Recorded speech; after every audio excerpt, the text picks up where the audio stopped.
Hello, everyone, and welcome. Thank you so much for joining us today. We hope your day has started well.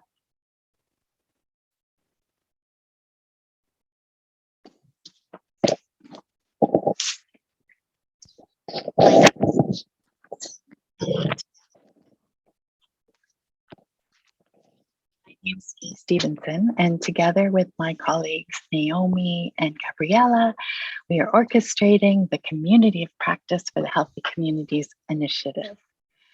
For the purpose of this community of practice is to actively support projects working on placemaking and community building to thrive and to build meaningful relationships, which can be a very big challenge during a pandemic, even as it recedes. So we're very excited to be here with you today and to be hosting this conversation that feels so relevant. Before we start, just a couple of friendly Zoom reminders. You can see and hear us, but we can't see or hear you. This session is available in English and in French. To access the French interpretation, you'll see a globe at the bottom of your screen. And if you click that globe, you'll hear this session in French. With the purpose of making this session as interactive as possible, we will share with you in the chat an open note-taking document where we can all collaborate. Someone will drop that into the chat in just a moment so you can check it out. And you're also, of course, free to fully participate and ask us questions here in the chat.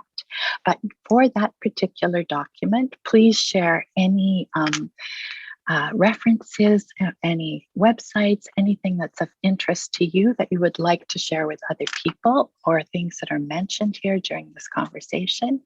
And we're also going to be taking notes from today's session as well, and sharing them with you live there. Before we start, we'd just like to acknowledge that today we're hosting this session from Toronto, the traditional territory of many nations, including the Mississaugas of the Credit, the Anishinaabe, the Chippewa, the Haudenosaunee, the Wendat peoples.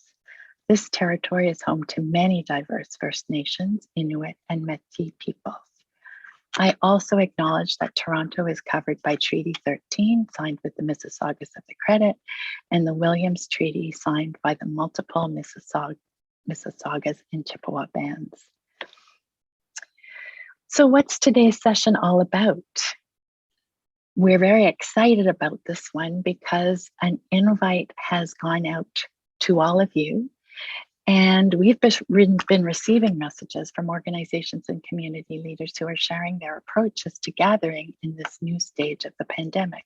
So we're really excited to talk about this more with you today and with our hosts. We hope that this will be a space to consider the challenges that arise in this new phase of the pandemic, while acknowledging that we all have unique circumstances. It will be an opportunity too to get inspired by other projects. And we know that there are many local groups across Canada experimenting with very creative ways of gathering. And we strongly encourage you to share all of those things that you're doing with us today so we can all learn from one another. Today's session is going to be guided by Ty and Nick from TheLocal.to, an independent magazine exploring urban health and social issues.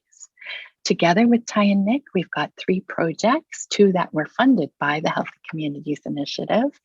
And our guests from those projects, you'll hear a little bit more from later on, are Lisa from Pat the Dog Theatre Coalition, the organization leading the Fem Folk Festival, and Sean from HopeSpring Cancer Support Center, and Snezna from the Serbian senior group, Serbian Citizens of the World.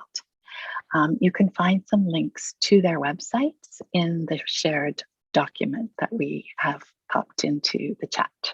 I think this is all from our side now. So over to you, Ty and Nick. Thank you.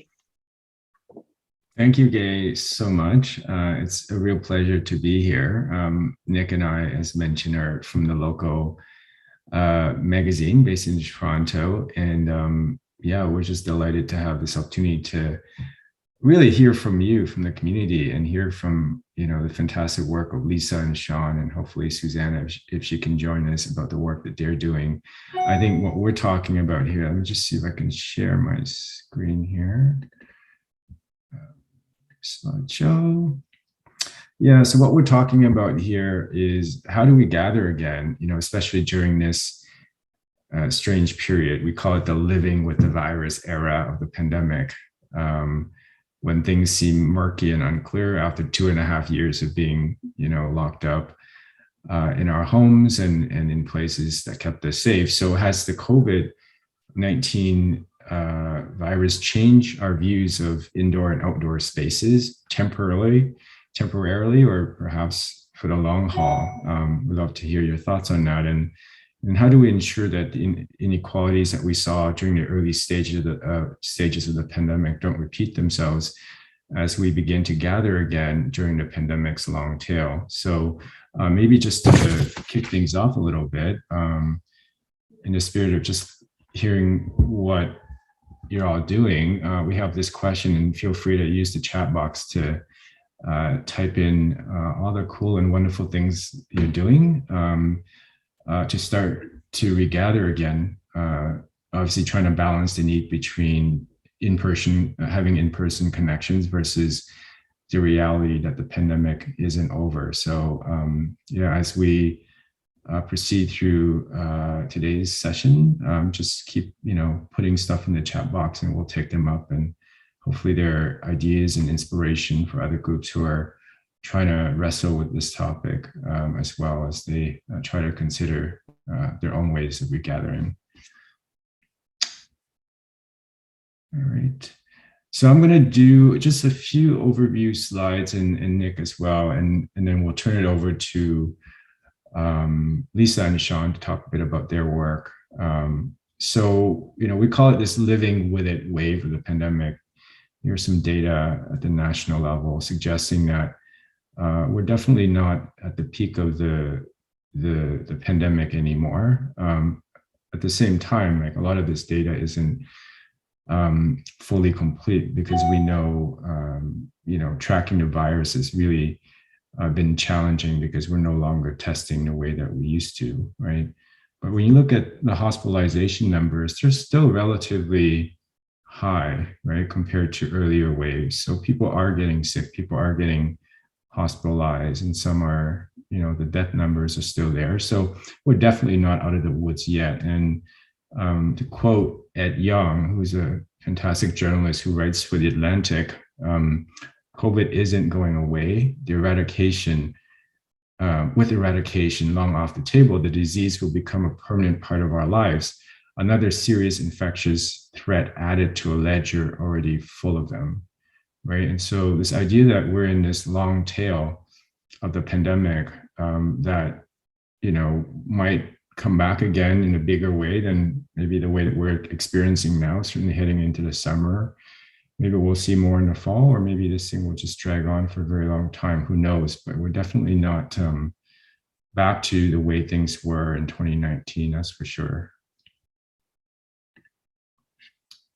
At the same time, though, I think it's important to also realize that the pandemic has had a disproportionate impact on various populations. Here you see, this is from the Public Health Agency of Canada, showing how racialized populations in 2020 were disproportionately impacted by the pandemic as far as mortality is concerned, right? Quintile 5, which are,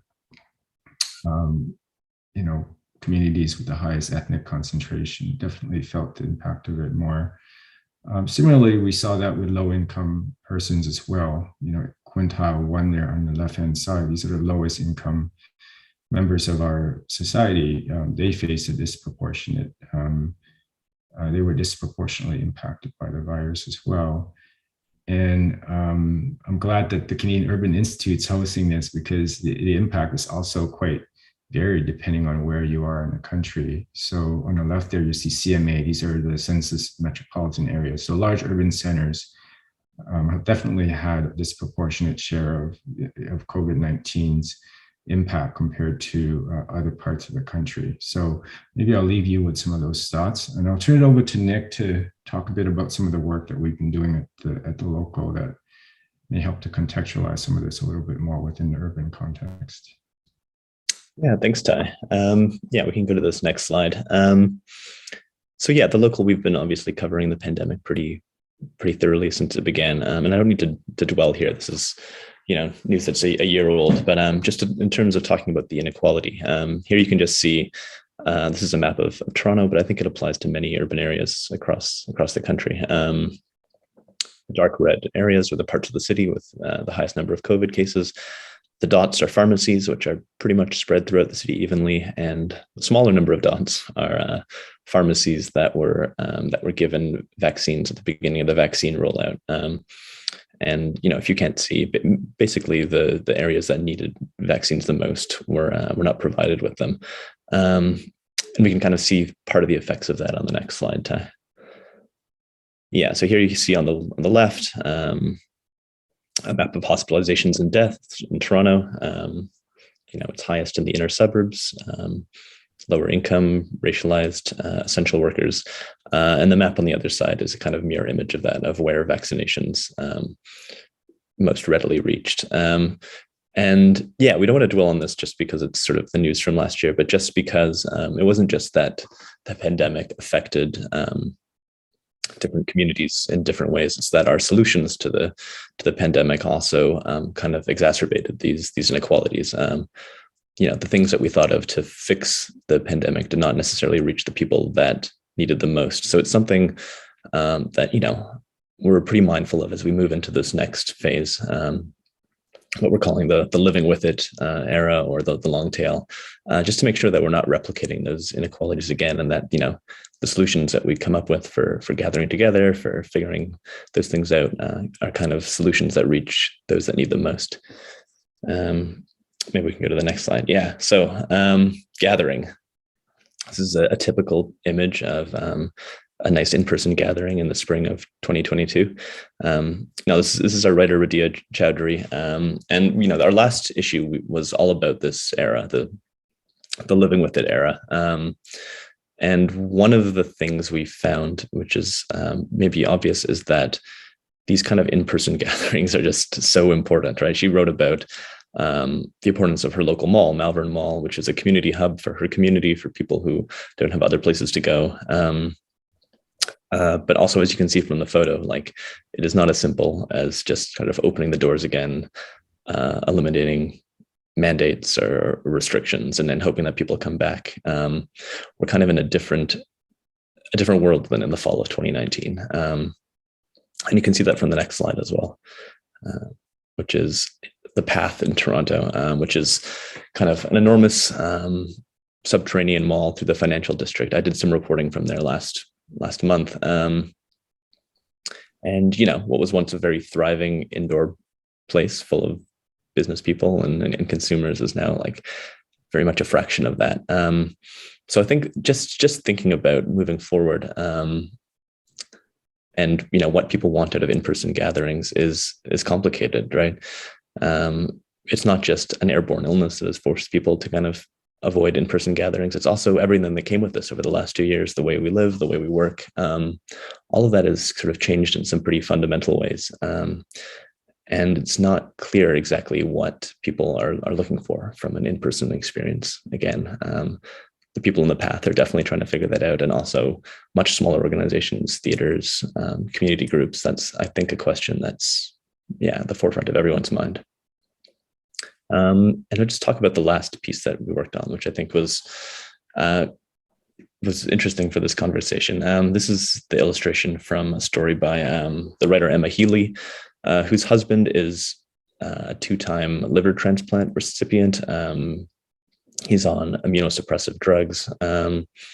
And she sort of wrote about, her experience of the spring. I think it was sort of the clearest, most personal thing I've read about what this wave has been like for her. For me, the last few months have been a kind of obvious, kind of pretty clear line, and more freedoms, more comfort, more ability to be out in the world. For Emma and people like her, it's been something very different. She writes that the safety net that was supposed to protect us during previous waves, already so thin that it often seemed practically useless, has completely dissolved. And I think her point is not to return to lockdowns or anything like that, but she has, I think it's more an open question of how do we accommodate people like this. It's not a small number of people.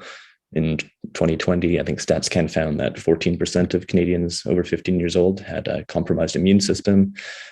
Add to that the people that love them, the elderly who are still vulnerable, people under 5 who are not yet vaccinated. So you have a significant chunk of the population that aren't able to just kind of live with the virus in the way that I am, for example. So I think thinking about how we accommodate them moving forward is one of the more complicated things that I'm excited to hear what some of the projects have been coming up with. I think in the past decades, disability advocates have changed the way we think about some of these things. We have ramps in front of restaurants now. We have theater performances that are quiet for people who have autism spectrum disorder or other sensitivities. So I think thinking about how we are able to gather again while trying to include people like this is complicated but important. So I think maybe that's a good spot to kind of Ty, to jump into some of the projects and what they've been doing. Mm-hmm. Great, thanks, Nick. Thanks for that. I think let's now involve our panelists. I'm not sure if Susanna has been able to join. I know she had some audio difficulties earlier, but we certainly have Sean and we have Lisa. So I think say hi. Yes, they're on the screen there. And they've been doing amazing work from the sounds of it. So Lisa O'Connell is from Pat the Dog Theatre Creation in Kitchener, Ontario here. She'll introduce herself in a second, but they've been doing amazing work, just, looking at how to transition theater online and in person, and is there a hybrid way to do that? And Sean is from HopeSpring Cancer Support Center in Waterloo, Ontario. And I think during the early days of the pandemic, moving some of these programs online, and obviously dealing with cancer patients, like Nick said, and those who are immunocompromised. I mean, there are definitely challenges there in terms of in person and so forth. So maybe I'll turn it over to them. Lisa, maybe we'll start with you. Like, tell me a little bit about the work that you've been doing and how the pandemic has impacted some of your activities and programming. Happy to, Ty. Thank you. Hi, everyone. Welcome. I run Pat the Dog Theatre Creation is a theater catalyst. And basically what that means is that we work with folks that have the instigation to tell a story and make that story active and animated and bring it to an audience, either on stage or in other types of forms that we can do theater in. So I had the great privilege of founding a new festival in Waterloo Region in 2020, which was Fem Folk Fest. It was our first festival that is devoted entirely to stories of women identified women presenting in trans folk in Waterloo Region in March, because March is the month, Women's History Month, and also International Women's Month. A little bit of context of our community. Waterloo Region, which is just an hour to the west of Toronto, is one of the fastest growing regions in Canada. It's either 4th or 5th in terms of growth, depending on what stat that you take a look at. Despite that fact, we don't have necessarily all the supports ecologically that a lot of arts and culture or more larger urban centers have. And in specific, we unfortunately have one of the lowest pay equity rates in Canada, anywhere between 67 or 69%. So to platform the stories of women identified presenting, but women, for lack of a better word, femme folks, if you will, is really important and really present in March. March seemed like a great time, so we founded this festival. We had the great gift of founding it in March 2020, and we ran exactly 3 glorious days of the 17 days we had projected and funded and paid artists for during the first wave of the pandemic. So we had to pivot very quickly, like almost everyone in performing arts, because our work is live. It's in person. It's our desire to bring communities together and people together, particularly the work that we do, which is a specific interest in marginalized voices, IPOC, BIPOC, and neglected landscapes, which, with a great deal of respect to my friends in the GTA, are usually areas that are outside some of our major urban centers. So what do? We have paid our artists. Our artists require those dollars. We have audience that wants to hear these stories. and were shut down. So we pivoted very quickly to digital forms, and we learned as much as we possibly could, learning how to hack Zoom, how to use Gather, how to use all the different types of forms that were there. And with the gift and the support of the Healthy Communities Initiative, we were able to run a second festival in 2021, which was Fem Folk Fest. We ran an entire 13 days in 21, from the March 18th to the 20th. We did it completely digitally and virtually. We did it on 2 platforms, Zoom, which we had an artistic team that knew how to sort of hack it so that we could use it for more performative means. And also we did it in GatherTown, which is a beta 2D platform that could be used.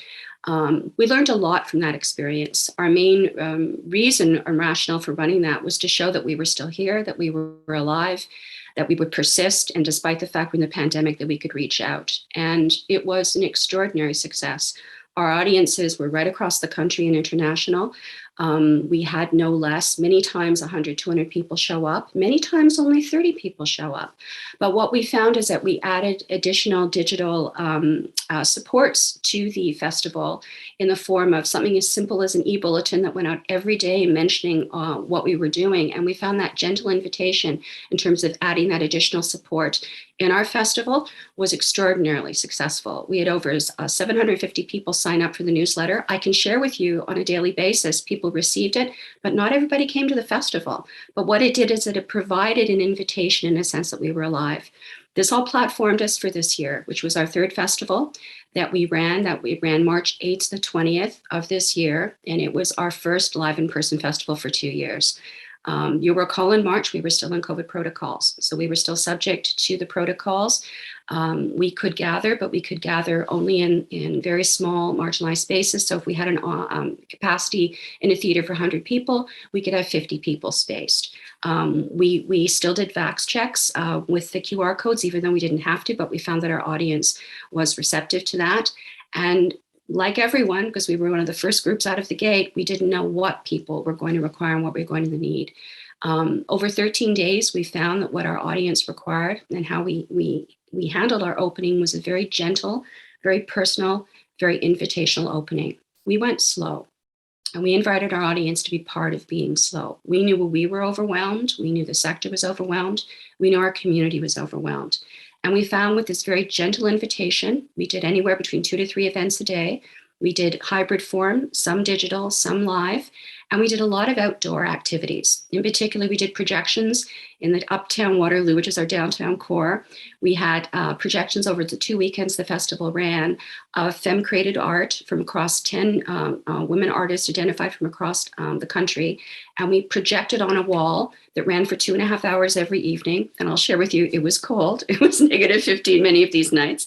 But we projected on a large wall in the Uptown core over 30-minute loops. So we did it about 5 times every evening of work created by predominantly BIPOC artists across Canada. It was a tremendous provocation. People would stop by, people would bring food, people would bring lawn chairs, people would chat. This type of work is not unusual. It's not cutting edge. It's been done before, but for it to be done on the heels of pandemic with an invitation to participate, we found that it gave really, in many ways, just an opportunity for hope. And it was extraordinarily well received. We also transitioned a lot of the festival to incubation with our artists. It was really important that our artists be paid. Performing arts artists, all artists have been very greatly impacted by the pandemic. If your job is to come to audience and present live, if you're unable to do that work, it cuts back on your income.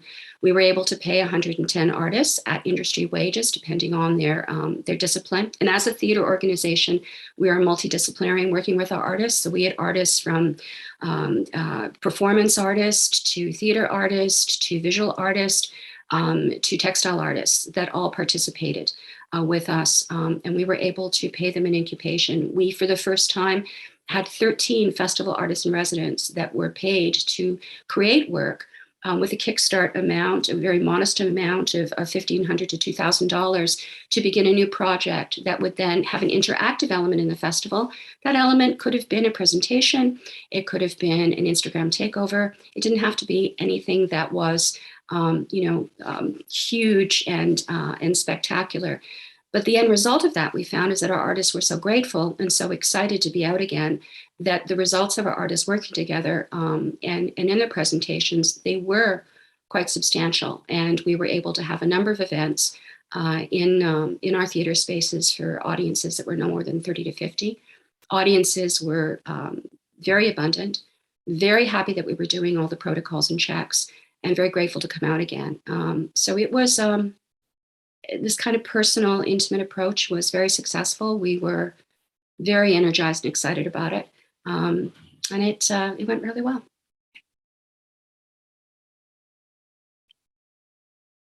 Sorry, I was on mute there. Yeah, it sounds fantastic. You're able to do all of that, thinking about, how to maintain that experience while transitioning to a new platform with technology and having to worry about labor issues, and all the while maintaining some sort of an experience that somewhat mimics the live version of what you normally do. So yeah, hats off to you. That sounds like really amazing. And we'll come back to you in a few more minutes with Thanks. Additional questions. Let's move things over to Sean. Sean, tell us a bit about your work and how the pandemic has affected that. Sure, thank you. First off, Lisa, I took lots of notes down. I'm just amazed by everything that you've done. HopeSpring Cancer Support Center is a not-for-profit, and we provide free services, non-medical services, to anyone who needs psychosocial support.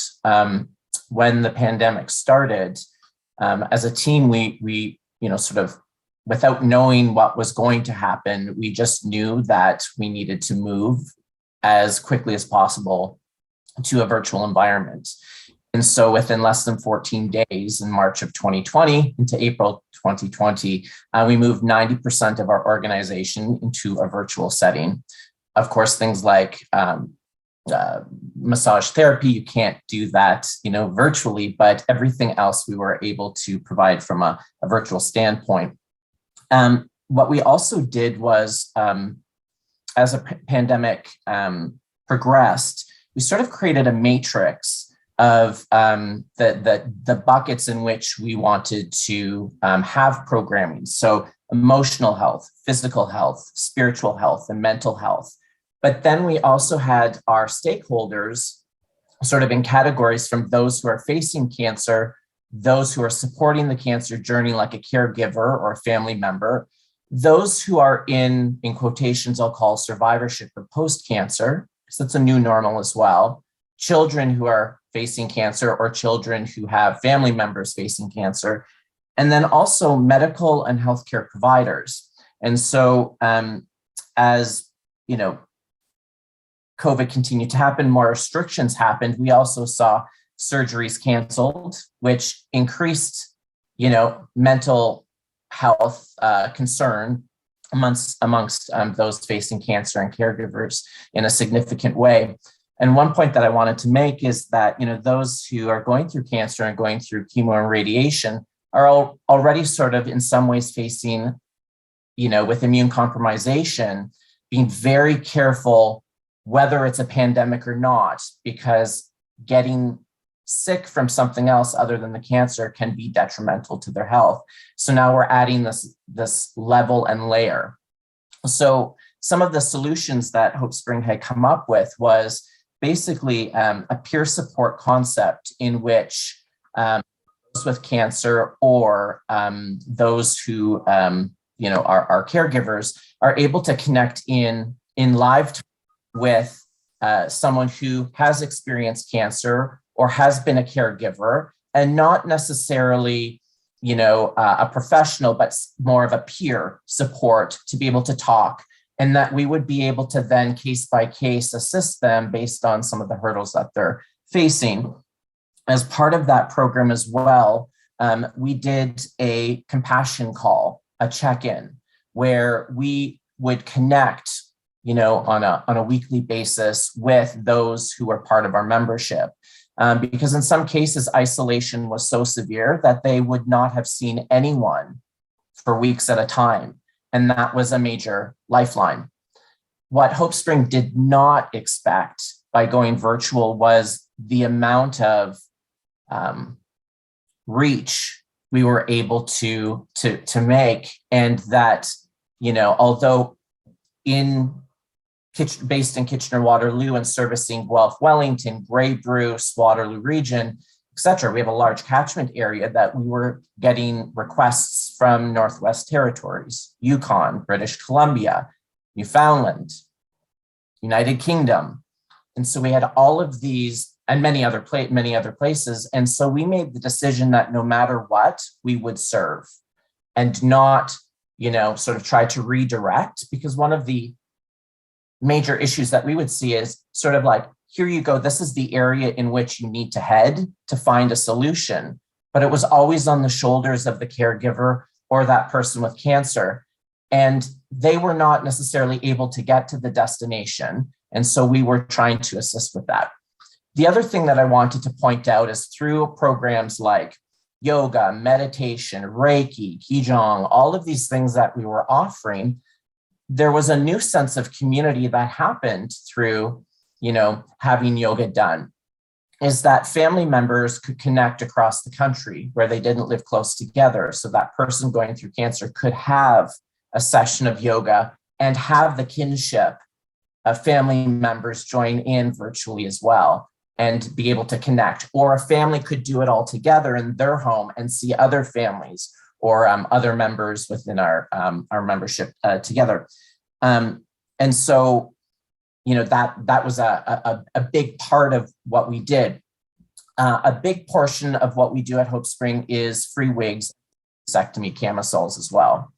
And so requests for those came from across the country because that service that really declined in terms of consultation. How do you do this? And so we started to offer that wig and post-mastectomy camisole consultation virtually, and then would hand deliver in our community. So we had sort of a fleet of a very few people to be able to reduce chance of catching COVID-19 and delivering to doorstep, ringing doorbell, stepping back, saying hello and having that interaction. And then shipping out that wig or camisole across the country based on that demand as well. What we noticed as the pandemic continued was our medical partners relied more and more heavily on our organization, so hospitals, cancer center, et cetera, because there was reduced medical staff or redeployment of that staff from the cancer center to emergency, and perhaps illness being off. So there were less social workers. There were less perhaps medical doctors or nurses or pharmacists who were able to help with that journey. And so we increased our capacity. So where many organizations reduced manpower, we actually accelerated our manpower because we knew there would be the need. And so we were able to offer increased counseling services to meet that mental health demand through partnerships with Interfaith Counseling, who is our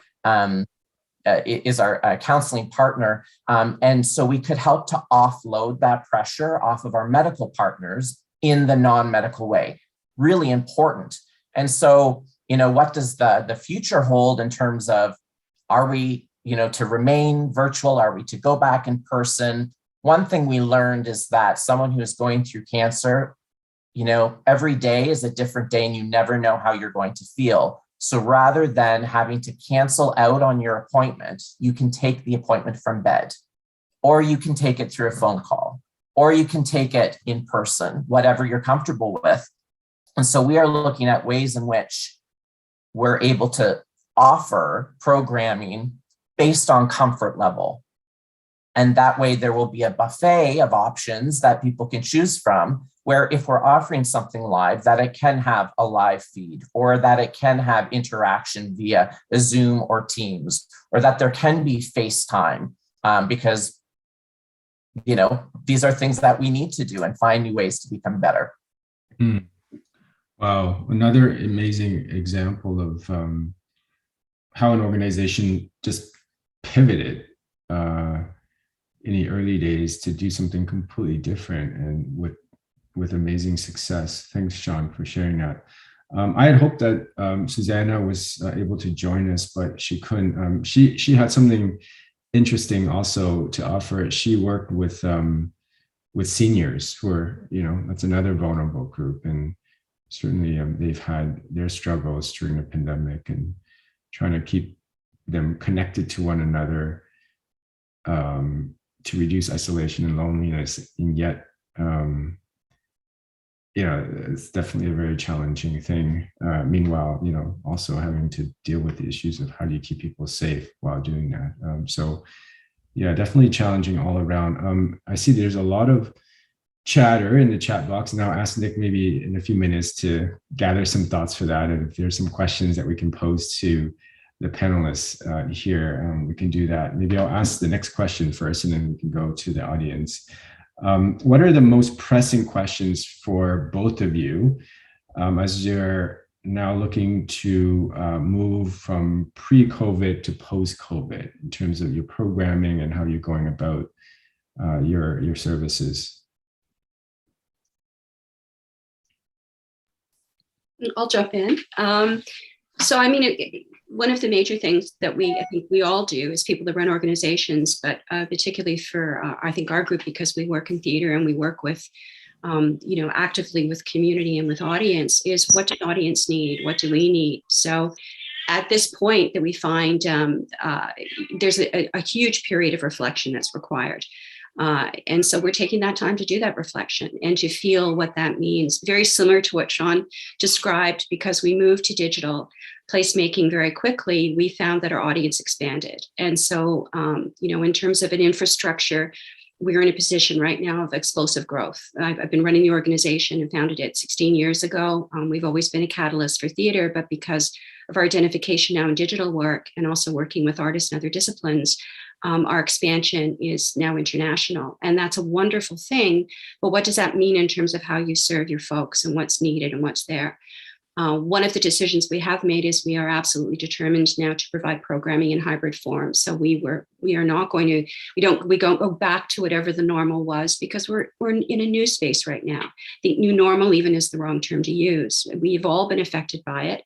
Every human being has been affected by the pandemic. That's something that's actually in many ways kind of beautiful. We have a commonality of purpose that we understand. So how we go forward at this point slowly, I think, has to keep in mind what has been wonderful about digital, but how we slowly also reintegrate in terms of what's live and performance. I have many questions about how this shaped us. How has it shaped our brains, our hearts, our spirits? How has it shaped our day-to-day? I found even in March, when we invited people to come back live, there are many people that shared with me it was the first time they've been out of jammy pants in 2 years. They literally hadn't put on a pair of jeans in over 2 years because they've been working from home. So something as mundane and sort of silly as that to something that's really explosive in terms of how we go forward. There's an awareness of the illness. I'll share with you that I've been vaccinated. I've done all the checks. I've been double boosted, and I caught COVID 6 weeks ago from my mother-in-law, who's in an old age home, and it hits us all. And there is a sense, and I'm fine, but there's a sense of how that slows you down, what that is, the vulnerability, what we are as we go gently. So I think all of that is taken into account as we go forward with whatever these next steps mean. I think partnerships become more important than ever before.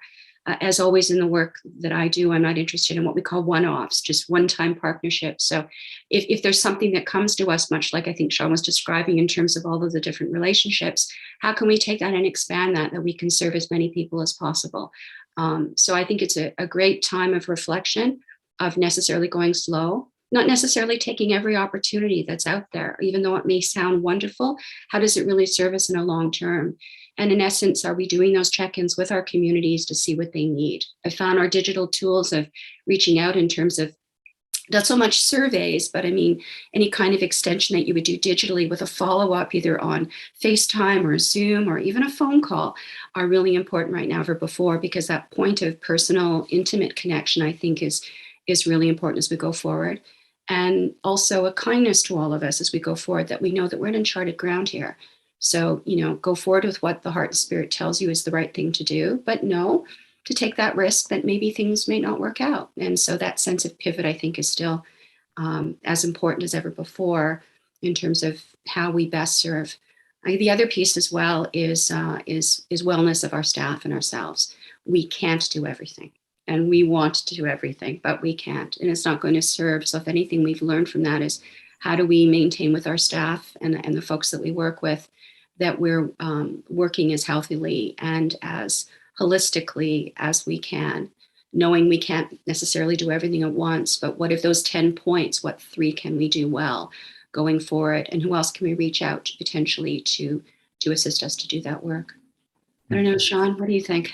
Yeah, I was just going to add a few things. When you talk about partnership, one of the things that we thrive on at HopeSpring is that really outside the box that nobody's thought about, and bringing two organizations together in some ways that might not look like it makes sense on the surface, but it makes complete sense, from the DNA of the organizations.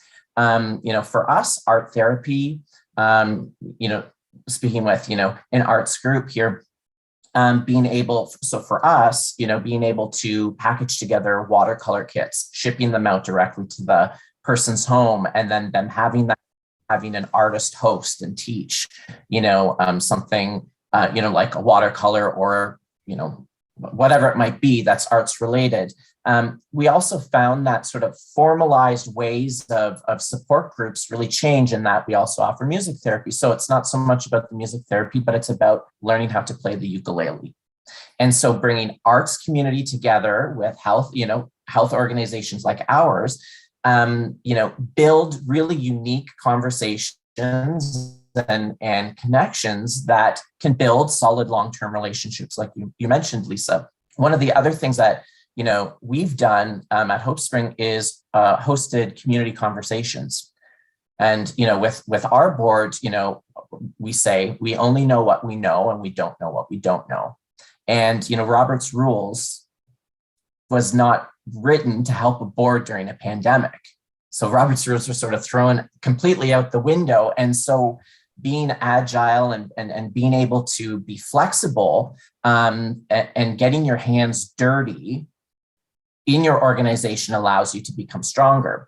So learning and hearing what our community wants allows us to determine then, as the stakeholders and as the leaders of the organization, to become a better community-based organization on the feedback that we're given.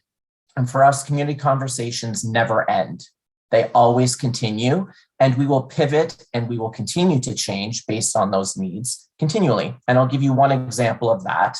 We're in the pilot phase of launching something called the Cancer Care Concierge. And what we know, it's a navigational type program, but what we know is in the medical, our medical partners is, very trusted relationship between that person who is facing an illness and with their doctor. But the doctor is there for medical and often is asked questions about non-medical things. Perhaps it's about insurance. Perhaps it's about, funding. I don't have the funds, to be able to do X, Y, and Z. Perhaps it's about nutrition. And so the idea of Cancer Care Concierge is sort of an internal relationship where our medical partners can, on the back end, provide that script or provide that information through to our Cancer Care Concierge. The concierge reaches out to that person and then works. This is where it's different, and I mentioned this before, is that we will then work through all of the details of what that non-medical need might be, lead them in the direction, hold their hand until they get to the destination and get the resolution, because it eliminates that hurdle. When we did the cost analysis of how that helps our medical community, they're excited about this. They believe in this, is that in 1 year, based off all of the costs of non-medical requests and time spent on non-medical protocol, just within Waterloo region, in this one particular network of hospitals, in 1 year, we're able to save $2 million in medical payroll. This 3-year pilot project costs $175,000. Does that not make sense? And that's a result of facing COVID and learning, what the needs might be. Great. Thanks, Lisa, Sean, for that. Nick, it looks like there's a lot of chatter. What's going on over there in the chat box? Yeah, maybe I can share some of the sort of stories that people have been telling about how their organizations have kind of pivoted and dealt with some of this. Chris Osler from the Ottawa Outdoor Gear Library talks about how their efforts have been focused on equity and access to the outdoors. And with that outdoor focus, they've been able to do the group programming recently. But one of the things that he brings up, and that a number of people have brought up in the chat, is transportation. Is, if you have a great program in person that is sensitive to people with certain vulnerabilities, maybe that doesn't matter if they have to take the bus to get there. So I think that's part of that's a very difficult question. And I think some of the issues we're dealing with here go beyond something that any individual small organization can deal with. But it's useful to talk about. Jacqueline Nelligan, I hope I'm saying that right, from Ladysmith Family and Friends, so that they were able to continue to meet the needs of their families. They offered a drive-through service for families to pick up food packages, meal kits, play-based learning packages, circle times, doing stuff outdoors. And I think, from what I'm hearing in the chat and from what I'm hearing from both Sean and Lisa, like, part of the answer to some of these difficult questions seems to be like doing everything at once. Like, you are doing the in-person stuff, and you are also doing the hybrid stuff, and you are doing online. And I just wonder, is given the limited resources that everyone has, is that possible to do indefinitely, or how are you thinking about continuing to do, to exist in this hybrid world of doing everything all at once? It's a really good question. For us at HopeSpring, we were a bricks and mortar organization. And, as a result of COVID, thinking outside of the box and working with the communities that we serve, that, the question is, do we remain bricks and mortar, or do we become a hub? And that, can we offer, within a community center or through the cities or through the townships and their community centers, and then replicate, and start to build arms? That seems to be much better money spent than on the Taj Mahal of cancer support centers. We don't need that when we can be within the community and be a hub in that way. So I would say that that's sort of one piece to it.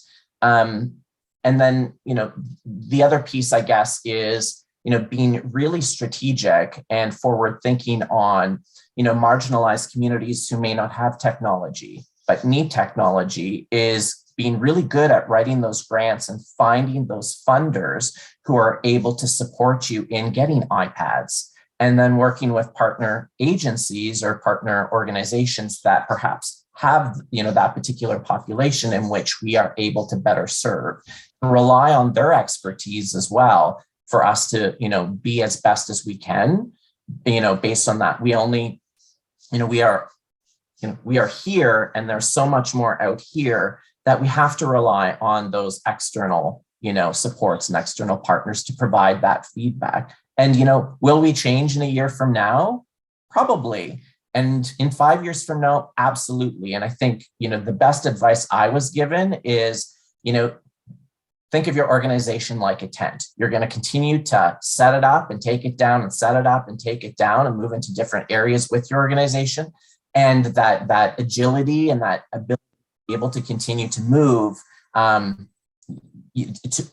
necessarily physically, but to move, metaphorically in various different ways, is truly the way I think best in class organizations will thrive and survive.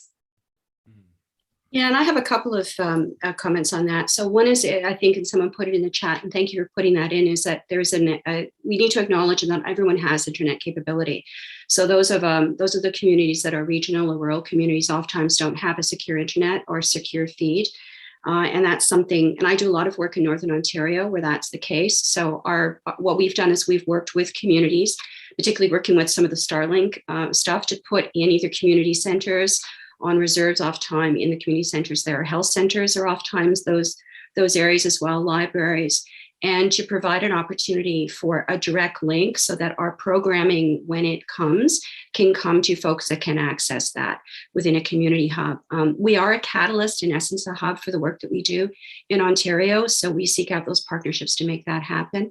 The second element is more one-to-one. So any time of programming we've done, and we found this in 21 with our first all digital festival, we recognize that a lot of folks, and not to be ageist, but oftentimes seniors, I'm an older person myself, are not comfortable with technology. And so we provided, prior to the festival, learning elements where we would have folks on hand to either guide them through Zoom, something as simple as how to mute, how to not mute, how to turn it on, how to turn it off, and more sophisticated, how to use Gather, which we found there was very little differentiation in terms of age, if it was comfortable with that as well. It was interesting. A lot of people don't like avatars, which was interesting, although everybody loved to be part of the conversation on the avatars. So there's a piece there that's kind of interesting that we're still unpacking.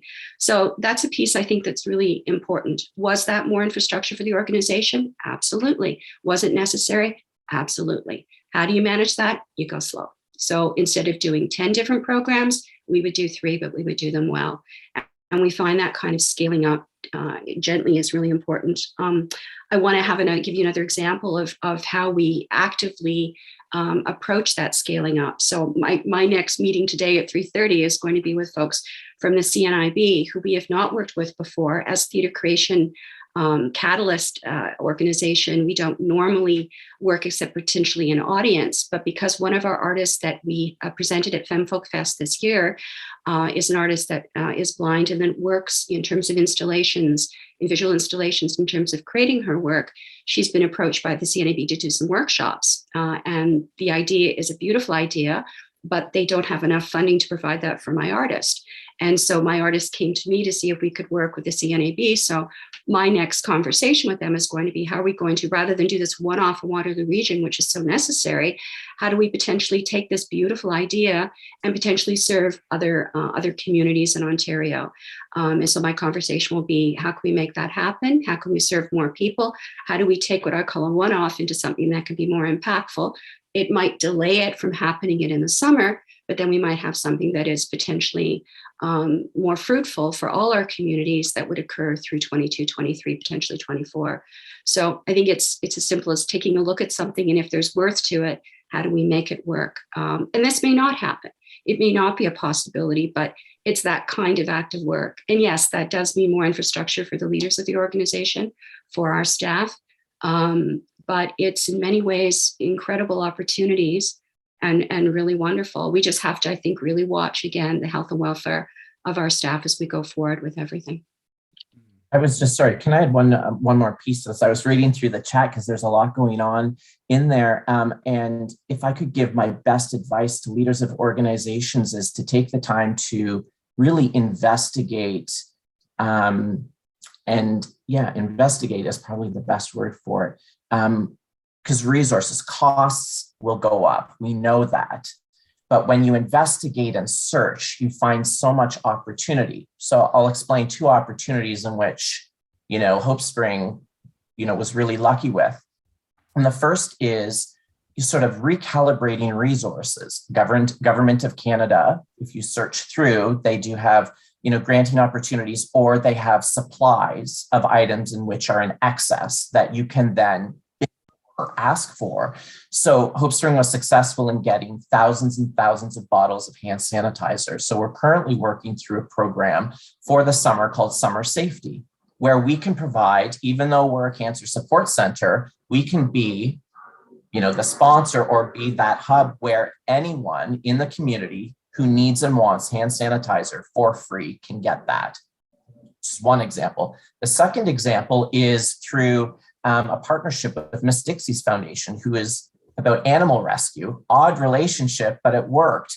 And so we actually formed a partnership with various Amazon locations.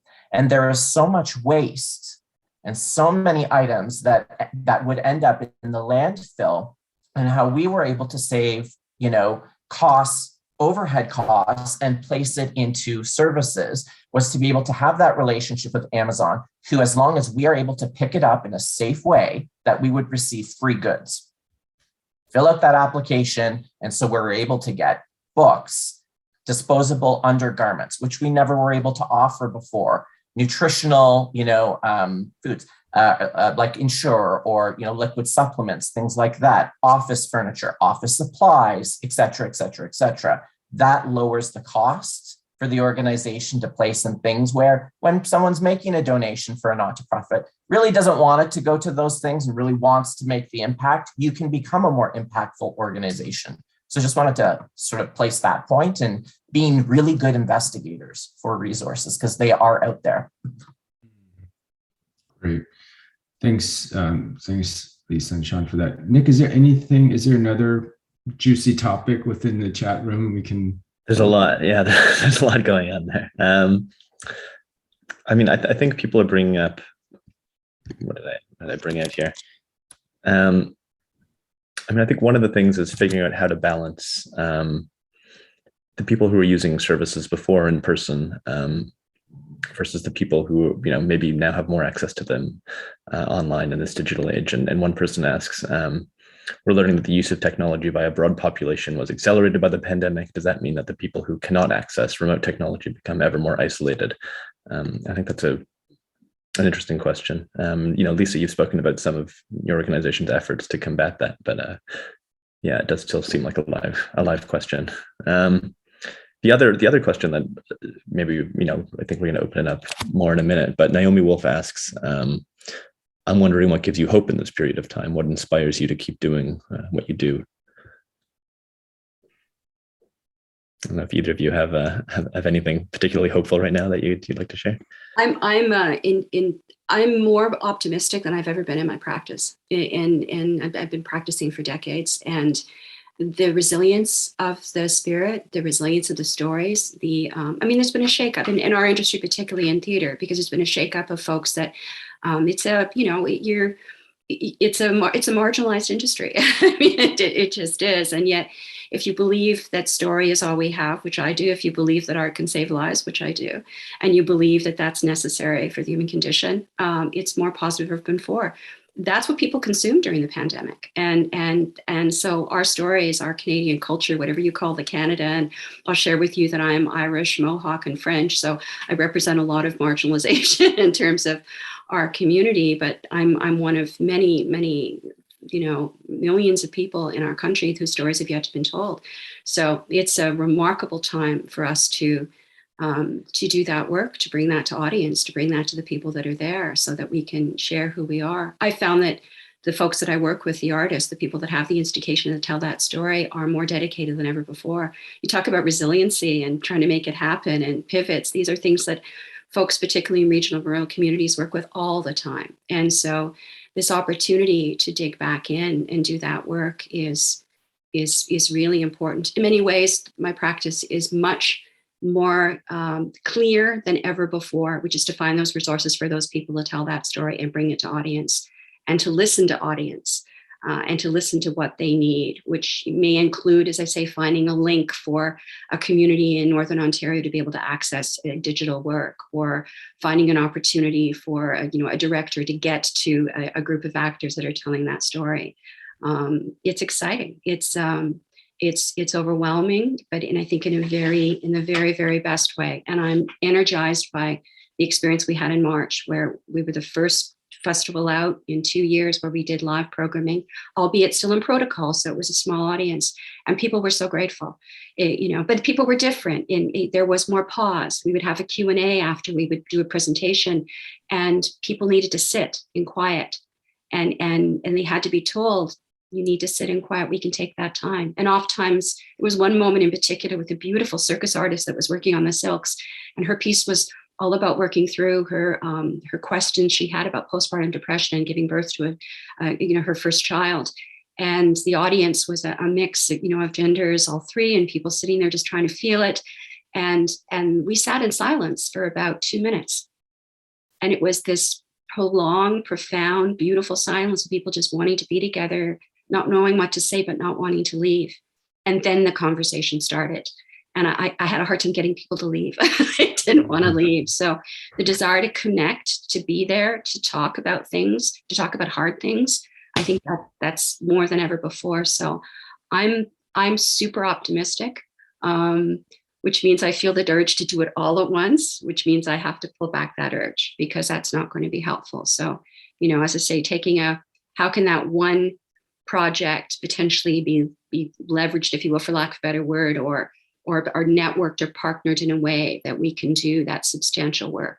Because I think our people, our citizenry, our audience, our community, the people, I think they're hungrier than ever before. So I think it's a really good time for us. Mm. How about you, Sean? Where's your energy? Yeah, I would just say, I don't know how I can follow that. That was pretty spectacular. And actually, speaking of what you were speaking to, Lisa, I was able to attend Stratford Festival just last week. And my pause was, well, I would go every year, but did I take it for granted? Like, did I enjoyed it? Did I absorb it truly? And the appreciation level I have is much deeper.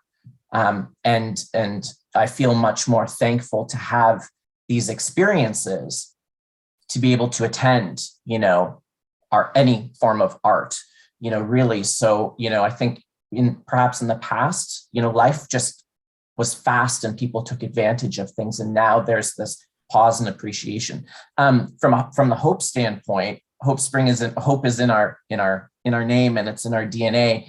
I think as an organization, the most important thing is we support those who are facing what could be one of the most difficult, chapters of their life or journeys in their life, which is cancer. And so when you see the flicker of hope in someone's eye as a result of the work that you do, that fertilizes you and carries you through for a very, very, very long time. And so, I had heard a quote many years ago that always stuck with me. And that was, wherever you're at is either preparing you for something better or saving you from something worse. And that is my sort of personal mantra that helped me get through COVID. And it was the way in which I tried to lead the organization. We talked about employee welfare, extremely important for our volunteers and our employees to be able to have whatever they needed, and being available to them and to hear them, truly hear them, would help the organization, be better in serving the population we serve. But also to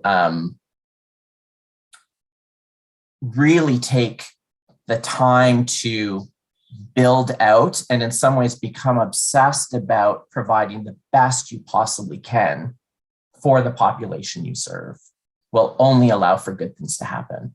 And so I think that's really what my team would all say is, being those cheerleaders and making every decision based on being in the shoes of, the person going through cancer would allow us to provide the best possible outcome and resources and support for them. Wow, that's some great energy to end this conversation on. I'm going to hand it back to Naomi. But before we do that, I just want to thank Lisa and Sean for sharing all of the amazing work you're doing. And also like to thank Naomi, Gabriella, and Gabe for making it possible for us to gather today to have this conversation. So over to you, Naomi. Thank you so much. Thank you, Ty and Nick, for hosting. It's been absolutely wonderful to have you, and it's been such a rich discussion. And Sean and Lisa, thank you so much for sharing all of the amazing stuff you're doing. I mean, I think it's so important for us to get to hear about these stories from the people who are making this amazing work happen, and you bring your passion and this community, in such a valuable way to our space. So thank you so much. So we have run out of time, so I'm just going to wrap it up. But with the purpose of continuing to learn and improve these sessions, we would really value if you in the audience could respond to a short survey to gather your feedback. We will now share it in the chat, and we will also share it with you later today via email. We also want to let you know that in that follow-up, we will also have a version of the recording of this session, and we will have both an English language and a French recording uploaded to our YouTube in the upcoming days. We hope you enjoyed the session as much as we did, and thank you everyone who's participated in the collective document, and please feel free to continue adding to that in the next couple days.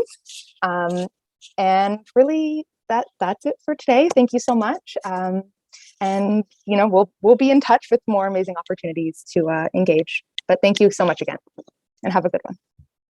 All right.